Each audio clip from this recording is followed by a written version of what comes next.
नमस्कार मित्रांनो. आज आपण तिसऱ्या क्वालिटेटिव्ह प्रॉपर्टीला सुरुवात करतोय.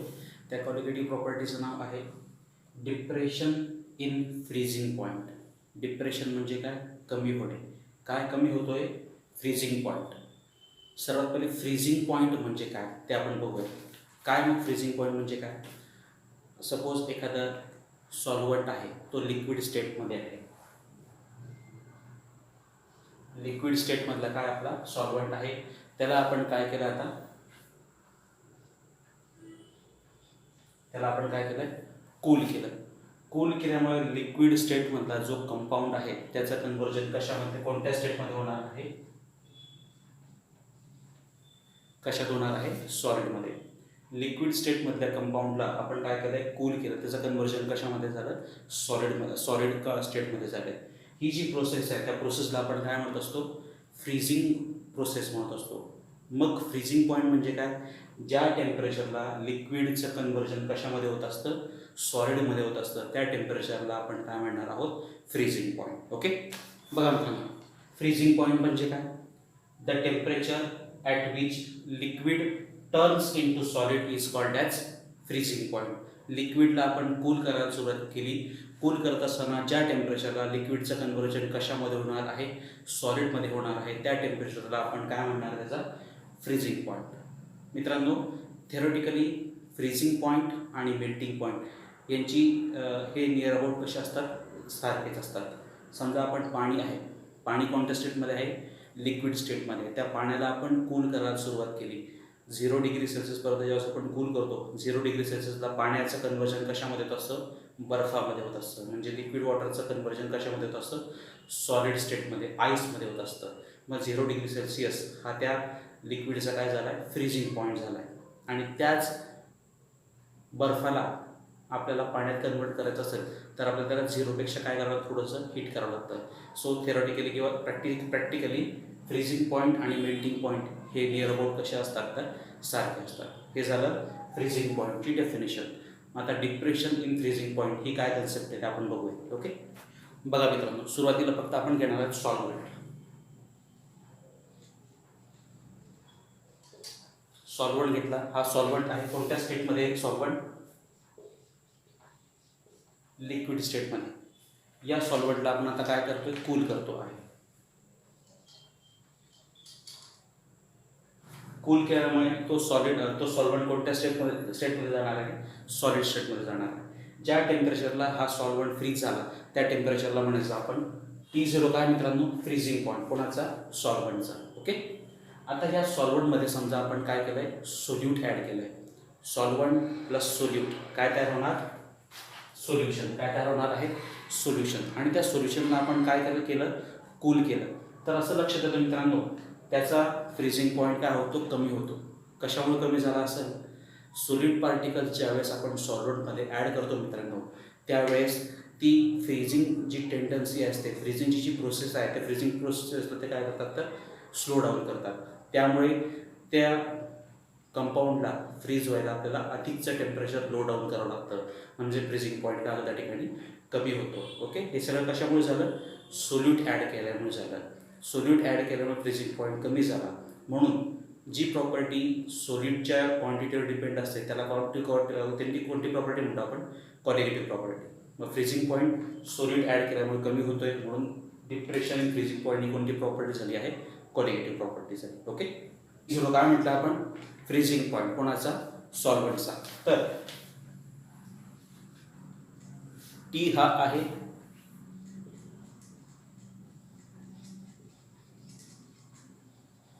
Freezing point. कोणाचा? सोल्युशनचा. मित्रांनो, कोणाचा फ्रीजिंग पॉईंट कमी असेल? सॉल्व्हंटचा की सोल्युशनचा? T0 काय आहे? Freezing point, solvent. Okay, suppose आपण पाणीच कन्सिडर करू. हा आहे किती? 0 डिग्री सेल्सिअस. त्या पाण्यामध्ये आपण काही सोल्यूट टाकलं. सोल्यूट टाकल्यामुळे त्याचा फ्रीजिंग पॉईंट काय झाला? कमी झाला. म्हणजे 0पेक्षा काय झाला? तो कमी झाला. फॉर एक्झाम्पल तो झाला -1 डिग्री सेल्सिअस. मग या दोघांमधला जो डिफरन्स आहे त्या डिफरन्सला आपण म्हणणार काय? म्हणणार डेल्टा TF. डेल्टा TF म्हणजे काय? तर डेल्टा TF म्हणजे काय? Depression in freezing point. आणि त्याचं इक्वेशन काय येणार?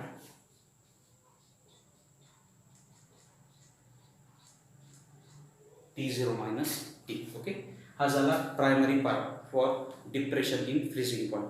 आता आपल्याला ही कन्सेप्ट प्रॉपर समजून घेण्यासाठी आपण एक डायग्राम बघितली ब्लॅकबोर्डवर. ती डायग्राम आहे वेपर प्रेशर आणि टेम्परेचर कर्व. ओके, एक्स ॲक्सिसवर काय घेतलं मित्रांनो आपण टेम्परेचर घेतलेलं आहे आणि वाय ॲक्सिसवर काय घेतलं आहे वेपर प्रेशर. इकडं टेम्परेचर वाढत जात आहे लेफ्ट टू राईट आणि इकडं प्रेशर काय होतं इन्क्रीज होत जाते. ओके, किती प्रकारचे कर्व दिसतात आपल्याला या ठिकाणी 3 दिसतात. पहिला जो कर्व आहे कर्व ए बी, कोणासाठी आहे तो सॉलिड सॉल्व्हंटसाठी. या कर्वचं नाव आहे कर्व ए बी आहे सब्लिमेशन कर्व. कोणासाठी सॉलिड सॉल्व्हंटसाठी. सी पासून डी पर्यंत, सी पासून डी पर्यंत त्याला आपण कोणता कर्व म्हणतो कर्व सी डी. तो कोणासाठी आहे लिक्विड सॉल्व्हंटसाठी. त्याला आपण म्हणणार आहे vapour pressure curve of liquid solvent. त्याच्यानंतर तिसरा जो ग्राफ दिसतो आपल्याला ई पासून सुरू होतोय तो कुठपर्यंत एफ पर्यंत. त्याला तो ग्राफ कोणासाठी आहे सोल्युशनसाठी. ओके, कर्व ई एफ काय आहे सोल्युशन कर्व. ओके, बघा मित्रांनो टेम्परेचर किती आहे T0. टेम्परेचर T0 असताना लिक्विड फेज आणि सॉलिड फेज हे काय आहे तर इक्विलिब्रियमला आहे. बघा टेम्परेचर T0 आहे. या पॉईंटला इथून कोणता सुरू होतोय लिक्विड कर्व सुरू होतोय, इथून कोणता सुरू होतोय सॉलिड कर्व सुरू होतोय. मग हे जे पॉईंट आहे या पॉईंटला दोघांचं कॉन्सन्ट्रेशन कसं असणार आहे इक्विलिब्रियम असणार आणि त्यावेळेस प्रेशर किती आहे PS. ओके मित्रांनो at temperature T0 both solid and liquid solvent has identical pressure. दोघांचं प्रेशर किती आहे PS. ओके, त्याच्यानंतर हा जो P आहे P काय दाखवतो आहे वेपर प्रेशर कोणासाठी सोल्युशनचं. ओके, आणि त्याचं टेम्परेचर किती असणार आहे T. आणि P0 काय मित्रांनो P0 आहे वेपर प्रेशर कोणाचं सुपर कूल्ड लिक्विडचं. आपल्याला माहिती आहे लिक्विडला जास्त कूल केलं त्याचं कन्व्हर्जन कशामध्ये होत असतं आपण सॉलिडमध्ये. पण केअरफुल त्याला आपण कूलिंग केलं तर लिक्विड आपण कशात कन्वर्ट करू शकतो सुपर कूल्ड लिक्विडमध्ये. मग हा जो जी आहे हा जो जी काय दाखवतो आपल्याला त्याचं प्रेशर किती आहे P0. तो काय आहे वेपर प्रेशर कोणाचं तर सुपर कूल्ड लिक्विडचं. ठीक आहे, मित्रांनो आपण डायग्राम जर व्यवस्थित बघितली तर पॉईंट जी आणि पॉईंट बी हे एकाच कर्ववर कोणत्या कर्ववर दिसत आहे तर कर्व सी डीवर दिसत आहे. परत लक्षात घ्या पॉईंट जी आणि पॉईंट बी कोणत्या कर्ववर दिसत आहे आपल्याला कर्व सी डीवर. मग ह्या दोन पॉईंटसाठी आपण क्लॉसिस क्लॅपेरॉन इक्वेशन वापरणार. कशासाठी पॉईंट जी आणि बी एकाच कर्ववर आहे. कोणती कर्व सी डी म्हणून त्याच्यासाठी आपण कोणतं इक्वेशन अप्लाय केलं आहे क्लॉसिस क्लॅपेरॉन इक्वेशन. पॉईंट बी साठी प्रेशर किती PS, पॉईंट जी साठी प्रेशर किती P0 आणि कर्व सी डी काय आहे वेपर प्रेशर कर्व आहे म्हणून आपण काय V4 काय वेपर प्रेशर कर्व. आता R म्हणजे काय गॅस कॉन्स्टंट, T म्हणजे काय सांगितलं आपण सोल्युशनचा फ्रीजिंग पॉईंट आणि T0 म्हणजे काय तर सॉल्व्हंटचा फ्रीजिंग पॉईंट. हां T0 म्हणजे काय आहे सॉल्व्हंटचा फ्रीजिंग पॉईंट आणि T म्हणजे काय तर सोल्युशनचा फ्रीजिंग पॉईंट. परत लक्षात घेऊ मित्रांनो बी साठीचं प्रेशर किती PS, जी साठीचं प्रेशर किती P0. या कर्वचं नाव काय आहे वेपोरायझेशन. डेल्टा एच काय दाखवतोय मोलर हीट ऑफ वेपोरायझेशन. R म्हणजे काय गॅस कॉन्स्टंट. T0 म्हणजे काय फ्रीजिंग पॉईंट कोणाचा सॉल्व्हंटचा. T म्हणजे काय फ्रीजिंग पॉईंट कोणाचा सोल्युशनचा. ओके, हे कोणासाठी झाली जी आणि P साठी. असेच दोन पॉईंट कोणते दिसतात आपल्याला पॉईंट E आणि पॉईंट B. कोणत्या कर्ववर आहे ते कर्व ए बी. मग याच्यासाठी सुद्धा आपण कोणतं इक्वेशन अप्लाय करू शकतो क्लॉसिस क्लॅपेरॉन इक्वेशन. बी साठीचा प्रेशर परत किती आहे PS. बीचं प्रेशर किती PS. ईचं प्रेशर किती असणार आहे P.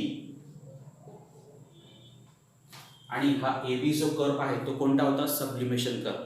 मग डेल्टा एच बी होतं तर इथं काय येणार delta H S. S curve काय sublimation. Okay, delta H S म्हणजे काय तर मोलर हीट ऑफ सब्लिमेशन आणि R म्हणजे काय तर गॅस कॉन्स्टंट. याला आपण म्हणणार इक्वेशन नंबर 2. ओके, आता इक्वेशन नंबर 1 मधून इक्वेशन नंबर 2 आपण काय करणार आहोत सबस्ट्रॅक्ट करणार वजा करणार. आता ते पुढे इक्वेशन काय म्हणजे ते बघूया. बघा काय केलं मित्रांनो, आपण इक्वेशन 2 मधून इक्वेशन 1 काय केलं आपण सबस्ट्रॅक्ट केलं आहे. ठीक आहे. मग आता येथे सबस्ट्रॅक्शनचं इक्वेशन आहे. एलएनची वजाबाकीच म्हणजे एलएनचा काय असतो मित्रांनो, गुणाकार असतो. मग आता आपल्याला इक्वेशन काय मिळणार, एलएनची वजाबाकी म्हणजे काय मिळणार आपल्याला, एलएनचा गुणाकार. ओके. पुढे आपण एक हे जे आहे ही संपूर्ण term T0 minus T upon T T0 ही इकडे पण कॉमन आहे, इकडे पण कॉमन आहे. त्याचप्रमाणे आर पण दोघं ठिकाणी काय आहे तर कॉमन आहे. ओके. काय केलं आपण, ही संपूर्ण टर्म इकडे पण आहे आणि इकडे पण आहे, आपण काय केले कॉमन घेतली आणि डेल्टा एच मधून काय मायनस केला, डेल्टा एच एस मायनस केला. आता बघा पी एस काय होतील, कॅन्सल होतील. आता काय शिल्लक राहते, L of P upon P0. Okay. पण मित्रांनो अजून आपल्याला T0 मायनस टी म्हणजे काय, depression in freezing point. T0 minus T म्हणजे काय, डेल्टा TF म्हणजे डिप्रेशन इन फ्रीजिंग पॉईंट. आणि delta HV minus delta HF is equal to काय, डेल्टा HF. डेल्टा HF म्हणजे आहे मोलर हीट ऑफ फॉर्मेशन. मग या सगळ्याच्या व्हॅल्यूज आपण कुठे टाकणार आता, इक्वेशन नंबर 3 मध्ये. इक्वेशन नंबर 3 काय मिळणार, आपण PS काय केले, कॅन्सल केले. मग काय शिल्लक राहते, L of P upon P0 is equal to T0 minus टीच्या ऐवजी काय लिहिणार आपण, डेल्टा TF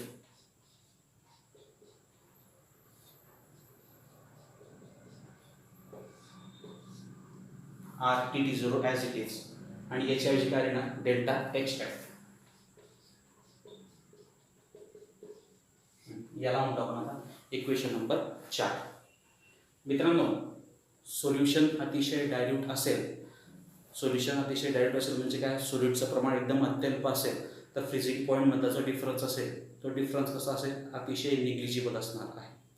निग्लिजिबल असल्यामुळे टी आणि T0 याची व्हॅल्यू कोण इतकी असणार आहे तर T0 इतकीच असणार आहे. म्हणून आपण काय लिहू शकतो, T0 मायनस टी बरोबर इक्वल टू काय T0. मग therefore P into T0 is equal to काय ना T0 स्क्वेअर. मग ही व्हॅल्यू आपण पुढे टाकतो इक्वेशन नंबर 4 मध्ये.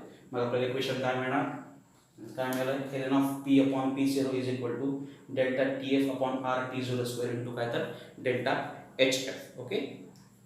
आता या इक्वेशनला समजा आपण रिअरेंज केलं तर काय मिळतं बघा आपल्याला, डेल्टा HF ब्रॅकेटच्या आतमध्ये घेतला आहे, प्लसचं कन्वर्जन कशात झालंय, मायनसमध्ये झालंय. याला आपण म्हणणार इक्वेशन नंबर 5.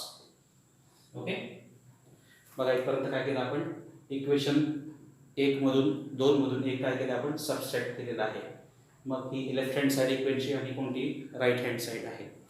एल एनची वजाबाकीच म्हणजे काय, एल एनचा गुणाकार. त्यानंतर ही संपूर्ण टर्म आपण कॉमन घेतली, delta H minus delta H S, त्याचं इक्वेशन काय डेल्टा HF. आणि या दोघांची व्हॅल्यू पडेल की T0 मायनस म्हणजे काय डेल्टा TF. या सगळ्या व्हॅल्यू या ठिकाणी टाकल्यात आणि फायनल आपल्याला इक्वेशन नंबर 5, हे इक्वेशन नंबर 5 मिळणार आपल्याला. ओके. मित्रांनो राऊट्स लॉचं इक्वेशन काय होतं, P इज इक्वल टू काय P0 इंटू N1. ठीक आहे. आता therefore P upon P0 is equal to काय ना N1. राऊट्स लॉचं इक्वेशन काय, P is equal to P0 into N1. म्हणून P भागिले P0 इज इक्वल टू काय ना N1 म्हणजे काय, मोल फ्रॅक्शन कोणाचा, सॉल्व्हंटचा. ओके. N1 प्लस N2 या दोघांची बेरीज किती असते, 1 असते. हा जो प्लस N2 आहे इकडे गेल्यानंतर त्याचं कन्वर्जन कशामध्ये होणार आहे, मायनस N2 मध्ये. काय केलं आपण, हा प्लस N2 इकडेचं कन्वर्जन कशात झालंय, मायनसमध्ये झालंय. मग आता N1 ची किंमत काय आली आहे, 1 मायनस N2. मग आता ही N1 ची किंमत आपण कशात ठेवणार आहे, याच्यात ठेवणार. मग आपल्याला काय मिळते बघा, so P upon P0 is equal to N1 च्या ठिकाणी काय घेणार आपण आता, 1 मायनस N2. आता दोघं बाजूला आपण ln घेणार. ओके. दोघं बाजूला आपण ln ने मल्टिप्लाय करत आहे. मग आता ln of P upon P0 is equal to इकडे पण ln ऑफ 1 मायनस N2. या ln ऑफ 1 मायनस N2 ची किंमत मॅक्लॉरिन्स थेरमच्या नुसार काय येणार आहे, मायनस N2 येते. ठीक आहे. त्याची वेगवेगळी सोल्युशन आहे पण त्याच्यात इझी सोल्युशन काय आहे, मायनस N2. मग ln ऑफ 1 मायनस N2 ची किंमत काय आहे, मायनस N2. मग ही किंमत आपण कुठे ठेवणार, या ठिकाणी ठेवणार. मग इक्वेशन काय मिळतं आहे, याच्याऐवजी काय देणार आपण आता, मायनस N2. मग ही जी ln of P upon P झिरोची किंमत किती आहे, मायनस N2, ती आपण कुठे लिहिणार आता, इक्वेशन नंबर 5 मध्ये. याच्याऐवजी काय घेणार आपण, मायनस N2. मग काय मिळतं equation number 5, minus N2 is equal to minus delta HF upon RT0 square into delta TF.